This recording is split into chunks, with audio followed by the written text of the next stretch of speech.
Kwame Nkrumah, pour le citer, par rapport à l'Afrique, disait « Je ne suis pas africain parce que je suis né en Afrique, je suis africain parce que l'Afrique est en moi. » Prenons cela, je ne suis pas ivoirien parce que je suis né en Côte d'Ivoire, je suis ivoirien parce que la Côte d'Ivoire est en moi.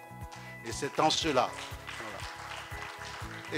cela, que la diaspora devrait aller au-delà des ressortissants du pays. Nous devons regarder la diaspora négro-africaine dans les Amériques, en Nouvelle-Calédonie, dans les Asies. Nous devons pouvoir rapatrier toutes les énergies nécessaires pour le développement de notre pays. Madame la Présidente, je suis aussi président grâce à vous. Je le dis, je n'ai jamais travaillé en Côte d'Ivoire. Ma première rencontre avec vous à Addis Abeba, où j'ai été recruté sur concours, vous m'aviez dit, petit frère, continuez à être excellent. Le pays sera là au moment opportun. 2 mois après, j'ai entendu dans les coulisses que vous avez adressé une lettre au président de l'Union africaine pour lui dire, c'est un Ivoirien qui est en train de monter le programme spatial. Au moment venu, la Côte d'Ivoire voudra toute sa place dans cette institution. Je ne vous ai rien donné, vous m'avez tout donné. Vous avez encore noué plus la corde à mon cou pour que j'en donne plus à mon pays. Je vous dis merci, monsieur le ministre Adjon, car après le départ de madame Kandia Camara, vous avez pris le bâton. Vous savez, ça joue fort là-bas. Vous aviez été là. Et encore une fois, transmettez au président de la République et à l'ambassadeur de la Côte d'Ivoire en Éthiopie toute ma gratitude.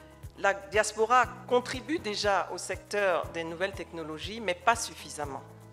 Vu qu'ils sont très habitués à toutes ces technologies qui facilitent la vie au quotidien, vu qu'ils ont l'expérience, ils ont les compétences dans ces technologies, comment ils peuvent les utiliser pour venir améliorer la vie des Ivoiriens en Côte d'Ivoire? L'enjeu principal pour notre secteur de l'économie numérique, c'est de trouver les moyens d'augmenter la contribution de la diaspora à l'économie numérique.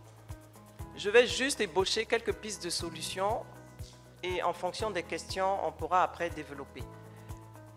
Par exemple, il faudrait que les entités publiques fassent des appels à bénévolat de compétences pour que les experts de la diaspora participent à la mise en place des stratégies publiques au niveau des technologies. Concernant les investissements, il faudrait qu'il y ait des tiers de confiance. Il faudrait que, par exemple, des incubateurs étatiques soient des tiers de confiance qui vont donner même une liste de start-up qu'il est intéressant de financer. Ces projets qui auront un impact fort sur notre économie nécessitent des financements. Je l'ai dit, on n'est pas sur du financement classique de banque, on est sur du capital risque. Et les business angels, aujourd'hui, ils sont essentiellement étrangers. Ce que je suis en train de dire, c'est que nous avons nos pépites qui sont en train de passer dans les mains de non-ivoiriens. Et c'est un problème de souveraineté.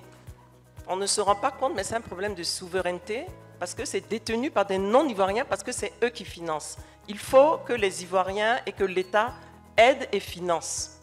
Comme ça, ça nous appartient. La diaspora ivoirienne, riche en diversité et en expertise, dans des domaines innovants tels que l'intelligence artificielle, la santé numérique, la fintech et bien d'autres, est capable de proposer des solutions aux défis contemporains de la Côte d'Ivoire. Notre ambition est de transformer cette ressource en une force motrice pour notre économie, permettant aux talents de contribuer de manière directe, qu'ils soient ici présents ou ailleurs à l'étranger. Nous avons mis en place plusieurs initiatives visant à faciliter la participation active de notre diaspora. Par exemple, pour la stratégie nationale de l'intelligence artificielle, nous avons consulté une 50aine de professionnels ivoiriens résidant à l'étranger, de la France aux États-Unis, au Japon, etc., afin de cartographier les compétences en IA et en gestion de données. Au-delà de l'engagement, il est crucial de promouvoir une coopération entre les talents de la diaspora et ceux de notre pays. Ce partage de savoir et d'expérience renforcera les compétences de nos jeunes talents, les orientant vers l'excellence et l'innovation. Notre stratégie repose sur 2 axes principaux. D'une part, le renforcement de l'accompagnement institutionnel et d'autre part, l'incitation à l'investissement direct dans les projets de développement. En collaboration avec des structures telles que le Hub Ivoire-Tech, nous mettons en place des cadres d'accueil, de financement et de mentorat pour transformer les idées et les compétences en projets concrets qui contribueront durablement à notre économie. Ce qu'il faut comprendre d'abord, pour planter le décor, c'est que les plus grandes entreprises du monde aujourd'hui ne sont plus les Toyota, les Coca-Cola, c'est les GAFAM. Les GAFAM, c'est Facebook, Amazon, Google. Voici les entreprises aujourd'hui qui dirigent le monde et qui ont une croissance phénoménale. Alors, la bonne nouvelle, c'est que le numérique est la seule révolution que l'Afrique n'a pas loupée. Aujourd'hui, l'économie numérique est une opportunité en Côte d'Ivoire. Cependant, il y a un point d'attention qui est que l'économie numérique et l'innovation nécessitent qu'on aille très vite en termes de développement. Ça veut dire qu'il faut que rapidement, et l'État joue son rôle qu'il est en train de jouer avec la loi Startup et plein de mesures mises en place, mais surtout, il faut protéger les champions nationaux. Pourquoi ? Parce que vous remarquez aujourd'hui, le prochain levier de souveraineté, c'est le numérique, ce sont les données. Il ne faut pas justement passer à côté de cela et se réveiller encore pour dire « Ah, on n'avait pas loupé cette révolution, mais des gens ont plus de données sur nous-mêmes que nous. » Quel est le rôle de la diaspora dans tout ça? Les compétences. Moi-même, issu de la diaspora, je suis revenu pour créer l'entreprise aujourd'hui qui permet à 1 million de planteurs de ne pas se faire agresser en pouce. Chacun doit venir jouer sa partition. Smart Africa, c'est une organisation internationale qui a été créée en 2013 à l'initiative de 7 chefs d'État qui a pour objectif d'accélérer la transformation du continent. Et ces chefs d'État ont décidé que l'Afrique ne devait pas rester en marge de la 4e révolution industrielle qui est la révolution du numérique. Aujourd'hui, cette institution compte 40 pays membres, dont la Côte d'Ivoire. Donc la vision est très claire et audacieuse, c'est de transformer le continent en un marché numérique unique d'ici 2030. Donc, comment on s'y prend? On a donc confié, comme c'est une alliance de bonne volonté, on a confié à chaque pays donc, le choix d'un sujet sur ce thème. C'est ainsi que le Bénin est champion donc, de l'identité numérique, que le Ghana, le pays voisin, est champion de